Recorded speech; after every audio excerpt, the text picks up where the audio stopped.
My guns were probably in 4 or 5 Special Forces camps at any one time and 1 or 2 district headquarters.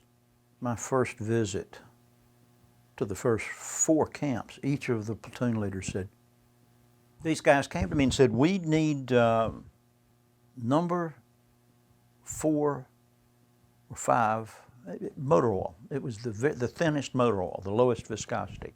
When I got back and I realized that all of them had asked me for this thin motor oil. And so I got in a Jeep and drove to Saigon to the large resupply area there.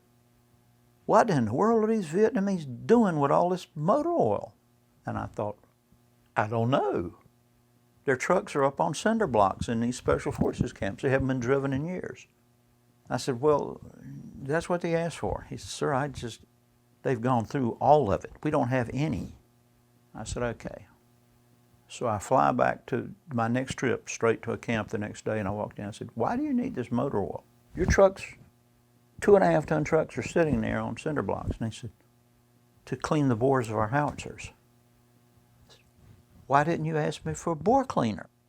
Oh, American Advisor told us 2 years ago, no bore cleaner, use motor oil.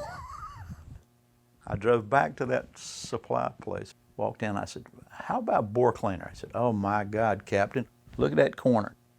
In the corner of the camp were 8,000 cases stacked up 20 feet high, rotting from rain and all that, cans spilling out all over. He said, you can have all you want.